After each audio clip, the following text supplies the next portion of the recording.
Hi hello welcome to our channel. నేను మీ సరిత. ఈ రోజు నాతో పాటు దేవి ఉపాసకులు, తంత్ర సాధకులు బ్రహ్మశ్రీ సుభాష్ శర్మ గారు ఉన్నారు. మాట్లాడతాం. నమస్తే సార్. శ్రీమాత్రే నమః. గురుగారు, ఇప్పుడు రాబోయే పండుగ మనకి వినాయక చవితి. అయితే ఇంట్లో ఉన్నప్పుడు ఎలాగా మనం పూజ చేసుకోవాలి, అలాగే మనకి వీధుల్లో కూడా వినాయకుడిని పెట్టడం జరుగుతుంది.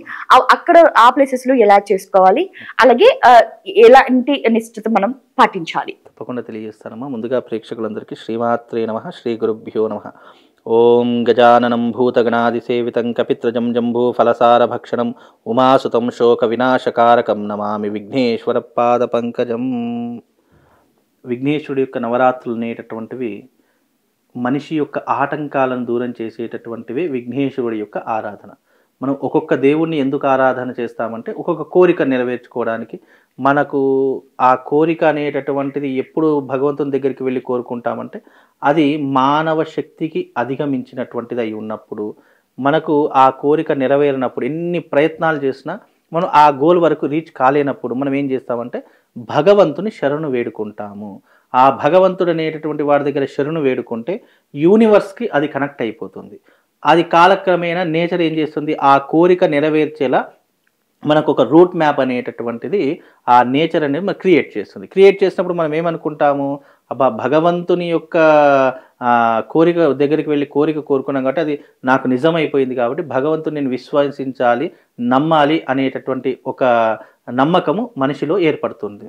అయితే ఇక్కడ గణేశుడి యొక్క నవరాత్రుల్లో, విఘ్నేశుడి యొక్క నవరాత్రుల్లో ముఖ్యంగా మనుషులకు ఎన్నో కష్టాలు, విద్య వల్ల, ఉద్యోగం వల్ల, ఆర్థికపరమైనటువంటి ఇబ్బందుల వల్ల, లేదా చేసే పనులలో ఆటంకాల వల్ల, వివాహము, విద్య, సంతానము, ఆరోగ్యం, ఇలా మనిషికి ఉన్నటువంటి సమస్యలు ఎన్నో ఉన్నాయి. వాటన్నిటినీ దూరం చేసుకోవడానికి భగవంతుడు ఏర్పరిచినటువంటివే ఈ విఘ్నేశ్వరుడి యొక్క నవరాత్రులు. మరి మనం రోజు పూజ చేస్తాం కదా, రోజు గుళ్ళకు వెళతాం కదా, మళ్ళీ ఈ ప్రత్యేకంగా ఇవేంటి అని అంటే కలియుగంలో ఒక శ్లోకం ఉంది, కలహు చండి వినాయక. అంటే కలియుగంలో అడిగిన వెంటనే వరాలు ఇచ్చేటటువంటి దేవతలు ఇద్దరే ఉన్నారు. ఒకటి చండీ పరదేవత అంటే అమ్మవారు, రెండవది విఘ్నేశ్వరుడు. అందుకే కలవు చండీ వినాయక, వినాయకుడు అంటే విఘ్నేశ్వరుడు. కాబట్టి సంవత్సర కాలంలో ఎప్పుడైనా గమనించండి, మనం నవరాత్రులు ఇద్దరికే చేస్తాము. ఒకటి ఆశ్వీజ మాసంలో వచ్చే అమ్మవారి నవరాత్రులు, భాద్రపద మాసంలో వచ్చే వినాయకుడి నవరాత్రులు. ఈ ఇద్దరికి మాత్రమే నవరాత్రులు ఉన్నాయి తప్ప సంవత్సర కాలంలో ఎవరికి లేవు నవరాత్రులు. అంటే ఇక్కడ గుప్త నవరాత్రులు వేరే, మళ్ళీ అంటే బహిర్గతంగా చేసుకునేటటువంటి నవరాత్రులు, అందరికీ తెలిసేలా చేసుకునేటటువంటి నవరాత్రులు ఇక్కడ రెండే నవరాత్రులు ప్రత్యేకంగా చెప్పడం. ఎందుకు మరి వీళ్ళిద్దరికే నవరాత్రులు అంటే, కలియుగమే కాదు ఏ యుగములోనైనా సరే మనం అనుకున్న వెంటనే అమ్మా అన్న వెంటనే కరుణించేటటువంటి తల్లి జగన్మాత. అలాగే మనకు విఘ్నాలను దూరం చేసి ఆటంకాలను దూరం చేసేటటువంటి వాడు, అయ్యా అన్న వెంటనే కరుణించేటటువంటి వాడు విఘ్నేశ్వరుడు. కనుక ఈ విఘ్నేశ్వరుడు యొక్క ఆరాధన చాలా విశేషమైనటువంటిది. జీవితంలో నీకున్నటువంటి కోరికలను నువ్వు నెరవేర్చుకోవాలన్నా, అవి ఎంత ప్రయత్నం చేసినా అవి మనతో కావడం లేదు అన్నటువంటి సమయంలో ఈ విఘ్నేశ్వరుడు యొక్క ఆరాధన చేసుకుంటే మంచి సత్ఫలితాలను పొందుతారు. మళ్ళీ విఘ్నేశ్వరుడు ఎవరు పూజ చేయాలి, చిన్న పిల్లలు పూజ చేయాలి. అలాగే విఘ్నేశ్వరుడు యొక్క నవరాత్రులు మగవాళ్లే ఆచరించాలి, ఆడవాళ్ళు చేయకూడదు. అవును గురుగారు, నా క్వశ్చన్ అదే. చాలా దగ్గర కూడా ఇప్పుడు ఇంట్లో పెట్టినా కూడా మొదటిగా వెళ్ళేది మగవాళ్ళే, వీధుల్లో మనము పెట్టుకున్నా కూడా మొదట అక్కడ అన్ని చేసే పనులు కూడా మగవాళ్ళే. అయితే ఎందుకు ఇంత ప్రత్యేకంగా మగవాళ్ళే దీనికి ప్రధానంగా ఉంటారు? అయితే ఇక్కడ విఘ్నేశ్వరుడు అనేటటువంటి వాడు బ్రహ్మచారి, వివాహం కాలేదు విఘ్నేశ్వరుడికి. అయితే విఘ్నేశ్వరుడు సిద్ధి బుద్ధి భార్యలు కదా అని చెప్తూ ఉంటాము. సిద్ధి అనేటటువంటిది, బుద్ధి అనేటటువంటిది అంతర్గతంగా భార్యలే తప్ప ఇక్కడ ప్రత్యక్షంగా భార్యలు కాదు, పరోక్షంగా భార్య. సిద్ధి అంటే జ్ఞానము అని అర్థము, అంటే అతనికి ఆపాదించినటువంటిది. బుద్ధి అనేటటువంటిది తెలివి అని అర్థము. ఇక్కడ సిద్ధి బుద్ధి అనేటటువంటివి అతనికి అంతర్గతంగా ఉన్నటువంటి జ్ఞానాలే అతనికి భార్యలు తప్ప ఇక్కడ ఇతనికి వివాహం కాలేదు గణపతికి. కాబట్టి ఆయన బ్రహ్మచారి కదా. ఇక్కడ ఆడవాళ్ళు పూజ చెయ్యకూడదు అని కాదు, ఎవరైనా పూజ చెయ్యొచ్చు, అక్కడ తప్పు దోషం అనేది కాదు. కాకపోతే ఈ విఘ్నేశ్వరుడు చవితి రోజున మాత్రము, మిగతా రోజుల్లో చక్కగా ఎవరైనా పూజ చేయొచ్చు. ఈ చవితి రోజున ఏంటంటే ప్రత్యేకంగా చేస్తాం కదా, ప్రత్యేకంగా చేస్తున్నటువంటి సమయంలో ముందుగా దంపతియుక్తంగా చేయొచ్చు, భార్యాభర్త ఇద్దరు కలిసి చేయొచ్చు. కానీ బ్రహ్మచారి ఉన్నటువంటి వాడు ఎవరైతే ఒక సింగిల్ గా ఉంటారో వాళ్ళు మాత్రం పురుషుడే పూజ చేయాలని శాస్త్రం తప్ప ఇక్కడ ఆడవాళ్ళు చేయకూడదు అనేటటువంటిది ఏం లేదు. ఎవరైనా పూజ చేయొచ్చు. కాకపోతే ఎస్పెషల్లీ వినాయక చవితి రోజు మగవాళ్ళు పూజ చేస్తే ఇంటికి శుభం జరుగుతుంది అని అర్థం. ఎందుకంటే ఇంటికి యజమాని అంటే పెద్దవాడెవరు, మగవాడే ఉంటాడు. సంపాదించేవాడు కానీ ఇంటిని పోషించేటటువంటి వాడు కానీ ఒకడే ఉంటారు. అతని కింద భార్య ఉంటుంది, పిల్లలు ఉంటారు, అందరూ ఉంటారు. అంటే బ్రతుకు బండి నడిపేది మగవాడే నడుపుతాడు, ఇంటికి యజమానే చూసుకుంటాడు. అలాంటప్పుడు ఇంటి యజమాని పూజ చేయడం ద్వారా ఆ ఫలితం అందరికీ కలుగుతుంది. వీళ్ళకి కలగదు అనేటటువంటిది కాదు తప్ప ఇక్కడ ఆడవాళ్ళు పూజ చేయకూడదు, వాళ్ళు చేస్తే బాగుండేటటువంటి అవకాశం ఉంటుంది. అందులోనూ ఈ విఘ్నేశ్వరుడి యొక్క నవరాత్రులు అనేటటువంటివి మనిషి జీవితంలో నిష్ఠగా ఆచరించినటువంటి అంశాలు. చాలా మంది అంటే ఈ కలియుగంలో ఇప్పుడున్నటువంటి ప్రజెంట్ జనరేషన్లో చాలా మంది విఘ్నేశ్వరుడి యొక్క పేరు చెప్పుకొని చాలా మంది ఎన్నో రకాల తప్పులు చేస్తున్నారు. దయచేసి అలాంటివి చేయకండి. ఉదాహరణకు నేను చెప్తాను, విఘ్నేశ్వరుడి యొక్క మండపాలనే పేరుల మీదుగా చాలా మంది చందాలు వసూలు చేస్తారు. చాలా మంది విఘ్నేశ్వరుని కూర్చోబెడతారు. ఒకరికి మించి ఒకరు పోటాపోటీగా వీడి 10 feet పెట్టాడు కదా మనం 15 feet పెడదాము అని ఇలా పోటాపోటీ పెరిగిపోతుంది. ఇక్కడ విఘ్నేశ్వరుడి యొక్క మండపాలు ఇప్పుడు నా చిన్నతనంలో ఇక్కడ గణపతి ఉంటే ఇంకోటి 1 kilometer దూరంలో ఉండేది. కానీ ఇప్పుడున్న జనరేషన్ లో పక్కపక్కనే అడుగు వేస్తే ఇంకో గణపతి, అడుగు వేస్తే ఇంకో, అంటే గణపతుల సంఖ్య పెరిగిపోతుంది, హైట్ పెరిగిపోతుంది, అన్ని పెరిగిపోతున్నాయి. కానీ భక్తి భావన తగ్గిపోతుంది, లోపం తగ్గిపోతుంది. బాగా అనిపిస్తుంది, నిండుగా కళ్ళ నిండుగా ఎక్కడ చూసినా గణపతిని చూసినా బాగుంటుంది. కానీ దాంతో పాటు గొడవలు, దాంతో పాటు బూతులు. నిజంగా మీరు చెప్తున్నా, నేను అంటే నా కంటితో చూసిన సంఘటనలు నేను ఒక 2-3 చెప్తాను. అంటే వినాయకుడు నవరాత్రులు వస్తే మండపాల దగ్గర పూజకి వెళ్తూ ఉంటాము, ఎన్నో మండపాలు దాటుకొని వెళ్తూ ఉంటాము. కొన్ని మండపాల్లో ఎలా ఉంటుందంటమ్మా, ముందర గణపతి పెడతారు, దాని వెనక జూదం ఆడతారు. ముందర గణపతి పెడతారు, దాని వెనక తాగుతూ ఉంటారు. ముందర గణపతి పెడతారు, దాని వెనక కారం బోర్డులు ఆడుతుంటారు, చెస్లు ఆడుతుంటారు, లేదా ఏదో కాలయాపన చేస్తూ ఉంటారు, ఏదో చిట్టీలో పత్తలాటలో ఏవో ఒకటి ఆడుతున్నారు. అంటే ఇక్కడ వెనకాల చెప్తారు గురువు గారు, వెనకాల కాదు ముందే ఉంటారు, ఆయన ఉంటారు, ఆయన కింద స్టేజ్ దగ్గర ఆ ఆటలు ఆడుతున్నారు. నిజంగా అంటే నేను చూసిన సంఘటనలో ముందర నేను ఎప్పుడు చూడలేదు, ఆ భయం వెనక చూశాను. అంటే నాకు అప్పుడు అనిపించింది, సరే మనం చెప్పడం వల్ల వాళ్ళు ఏం మారరు, ఎందుకంటే భగవంతుడు అంటేనే భక్తి లేదు, భగవంతుడు అంటేనే భయం లేదు, ఇక నేను చెప్తే ఏం నమ్ముతారు, ఏం వింటారు అని చెప్పేసి నేను చెప్పడం మానేస్తాను. సరే మనకెందుకులే అని చెప్పేసి మనం కానీ అలా చేయడం ద్వారా వాళ్ళు ఎంత పాపాన్ని మూటగట్టుకుంటున్నారో అనేది అర్థం కాలేదు. ఇంకోటి ఏంటంటే, ఏం పంతులు గారు పాపం అంటారు, పుణ్యం అంటారు, అవన్నీ మాకేం తెలియదు అంటారు. కానీ ఈ రోజున మనిషి కష్టాలు అనుభవిస్తున్నాడు, దుఃఖం అనుభవిస్తున్నాడు, బాధ అనుభవిస్తున్నాడు అంటే దానికి కారణం పూర్వజన్మ కృతం పాపం. పూర్వజన్మ కృతం పాపం పుణ్యాన్ని వినశ్యతి అని అన్నారు. అంటే పూర్వజన్మలో చేసినటువంటి పాపము ఈ జన్మలో ఏం చేశానో నాకు తెలుస్తుంది. నేను బ్రతికి ఉన్నాను కాబట్టి నేను 10 సంవత్సరాల కింద ఏం చేశానో తెలుస్తుంది, నా చిన్నప్పుడు ఏం చేశానో నాకు తెలుసు. కానీ గత జన్మలో చేసిన పాపం నాకు తెలుస్తుందా? తెలియదు. ఎవరికి తెలుస్తుంది? మరి భగవంతుడికి తెలుస్తుంది, చిత్రగుప్తుడికి తెలుస్తుంది.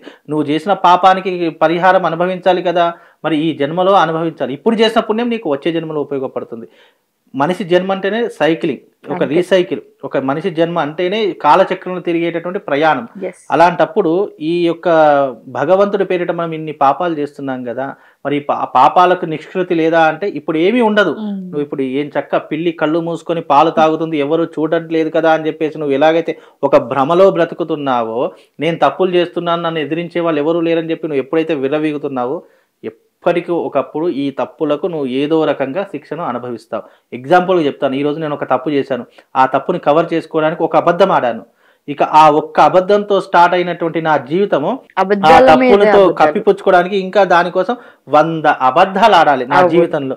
అంటే ఒక్క తప్పుని కప్పిపుచ్చుకోవడానికి ఒక అబద్ధంతో స్టార్ట్ అయినటువంటి నా జీవితము ఇక దానితో ఆ తప్పు కవర్ చేసుకోవడానికి 10 అబద్ధాలు 20 అబద్ధాలు కనిపించిన వాళ్ళతో అబద్ధాలు ఆడామనుకోండి, అక్కడ మనదే తప్పు కదా. అంటే తెలిసి మనం ఒక ఊబిలో కూడుకుపోయాము.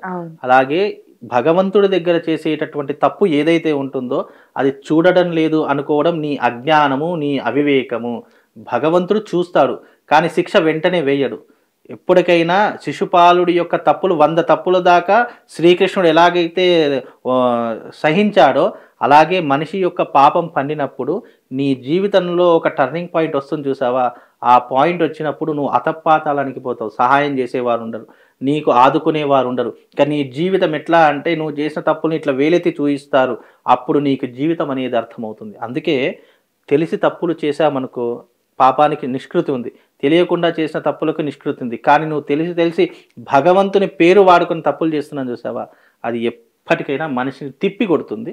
అదొక్కటి అర్థం చేసుకోండి. కనీసం ఈసారైనా గణేశుని మండపాల వద్ద ఎవరైతే ఉన్నారో భక్తి భావన వెదజల్లేలా పూజలు చేయండి, భక్తిని పెంచేలా చేయండి, భగవంతుని పెంచేలా కాదు. నువ్వు 100 ఫీట్ల విగ్రహం పెట్టినా చివరికి 9 రోజుల తర్వాత అది పోయి పడేది నీళ్ళల్లోనే, అక్కడ ఏమీ రాదు.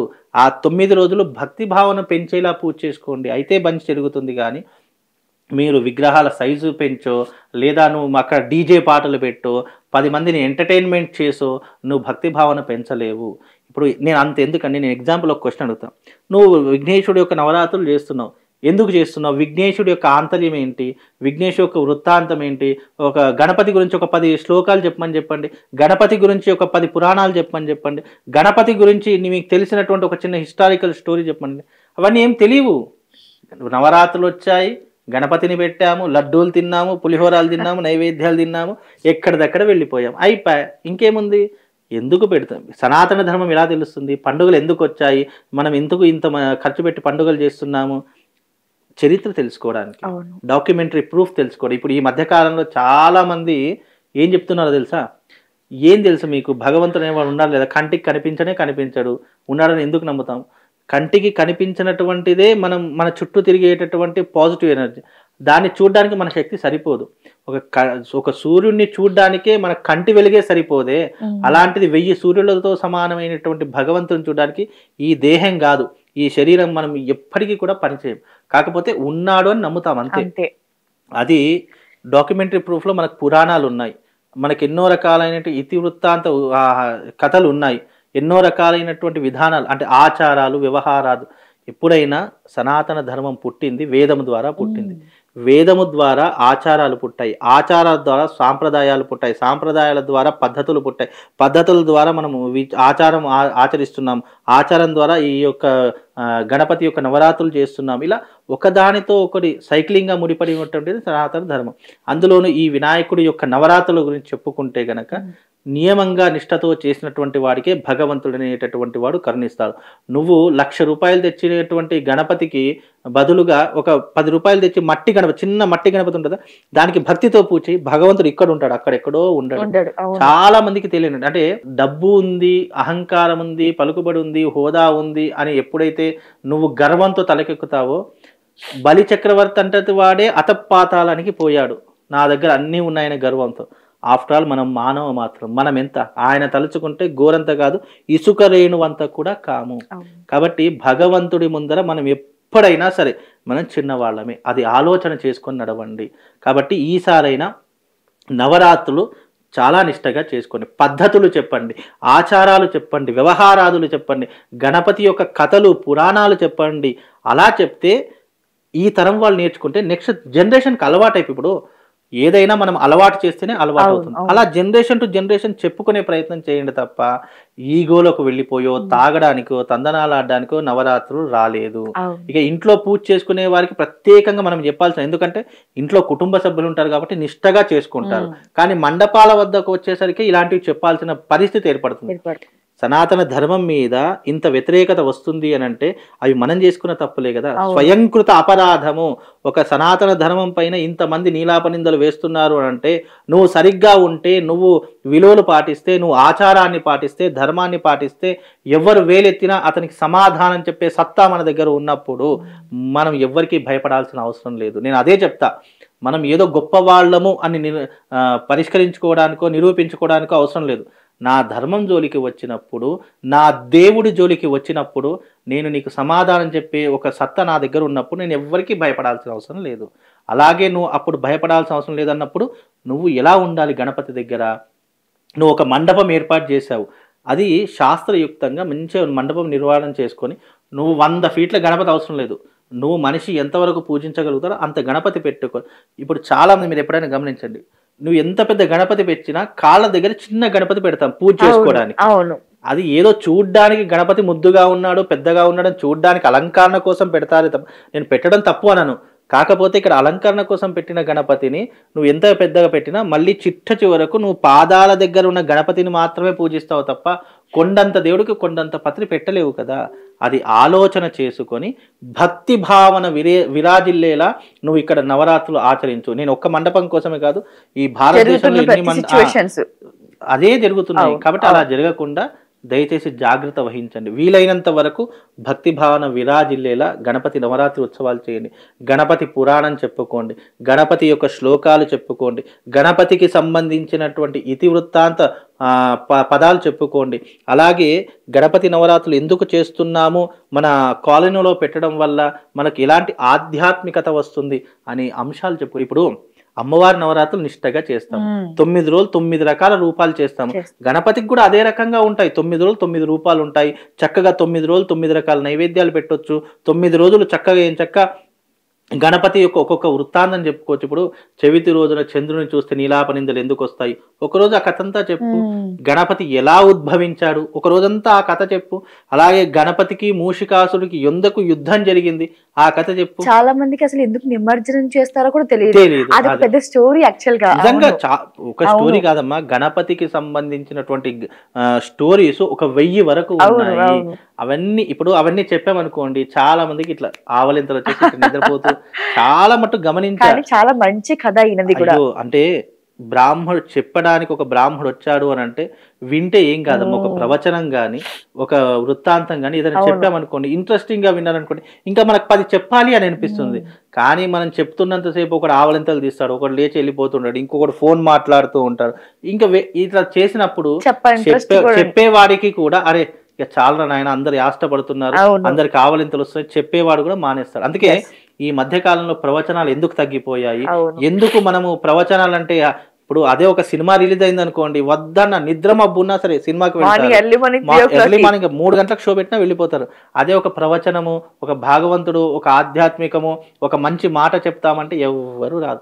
అది నిజంగా మన సనాతన ధర్మంలో అది ఒక దౌర్భాగ్యం అని చెప్పుకోవాలి. అదే ఒక క్రిస్టియన్ ఉన్నాడు, ఒక ముస్లిం ఉన్నాడు, లేదా ఇంకా వేరే మతం వాళ్ళకు సంబంధించింది ఏదైనా చెప్తున్నామంటే ఒకటికి 10 మందిని వేసుకొని వెళ్తారు. కానీ మన దాంట్లో అట్లా లేదు. అదే మన దౌర్భాగ్యం.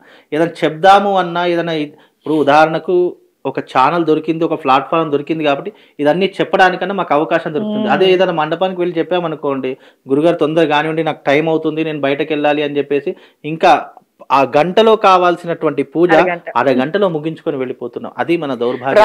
ప్రవచనాలు కూడా అసలు కనుమరుగైపోయి నిజంగా చెప్తున్నా. అంటే నేను నా చిన్నప్పుడు చెప్తున్నానమ్మా, నేను 3rd క్లాస్ 4th క్లాస్ ఉన్నప్పుడు ఎవ్రీ మంత్ మా ఊర్లో ప్రవచనాలు ఉండేవి. ఎవ్రీ మంత్ ఉండేటట్టు. ఆ ప్రవచనాలకు వెళ్ళకపోతే మా నాన్నగారి తాతలు కట్టె విరిగేదాకా కొట్టేవారు. ఫస్ట్ ప్రవచనాలు విను, దాని తర్వాత నువ్వు ఆడుకో, లేదంటే ఏదైనా చేసుకో, కానీ ఆ ప్రవచనాలు అట్లా కూర్చోబెట్టి మాకు నేర్పారు. ఇప్పుడు ఆ జ్ఞానమే మాకు ఉపయోగపడుతుంది, ఆ జ్ఞానమే మాకు అన్నం పెడుతుంది, ఆ జ్ఞానమే 4 వేలు నోట్లకి వెళ్ళేలా చేస్తుంది. అంటే ఆ నేర్పించినటువంటి జ్ఞానము మేము ఒక 10 మందికి చెప్పుకోగలిగేలా ఉన్నాము. కాబట్టి ఇక్కడ వృత్తి అనేటటువంటిది మనం 10 మందికి చెప్పుకునేలా ఉండాలి, కానీ మనల్ని మనం విమర్శించుకునేలా ఉండకూడదు. కాబట్టి ఇక్కడ గణపతి నవరాత్రుల తీరిక వస్తే కూడా అదే కోవకు వెళ్ళిపోతుంది. ఇవన్నీ చెప్పడం వెనక ఆంతరం ఏంటి? గణపతి నవరాత్రులు బాగా చేసుకో. ఇంట్లో ఉన్నటువంటి వారు ఎలాగో పూజ చేసుకుంటారు, మంచి పీట పెట్టుకోవాలి, గణపతిని పెట్టుకోవాలి, ఇవి ప్రతి ఒక్కరు చెప్తూనే ఉంటారు. నాలాంటి జ్యోతిష్కులు 100 మంది చెప్తారు, కానీ నేను అలా చెప్పదలుచుకోలేదు. ఎందుకంటే గణపతి పూజ ఎలా చేయాలో ప్రతి ఒక్కరికి తెలుసు. కాబట్టి కొత్తది ఏదైనా చెప్పాలి, కొత్తది ఏదైనా వాళ్ళకి తెలియాలి అంటే మండపాల దగ్గర ఎలా పూజ చేసుకోవాలి, ఏ రకంగా భక్తులను ఇన్వైట్ చేయాలి, ఆ రకంగా ఇన్వైట్ చేసుకొని చక్కగా ఆధ్యాత్మికతను ఇంకా ప్రపంచానికి తెలిసేలా చేయండి. ఇప్పుడు మన దౌర్భాగ్యం ఏంటో తెలుసా? పరాయి దేశం వాళ్ళు మన సంస్కృతిని నేర్చుకుంటున్నారు, మన దేశం వాళ్ళు పరాయి సంస్కృతిని నేర్చుకొని అంగులు హర్బాటం మన సంస్కృతి మర్చిపోతున్నారు.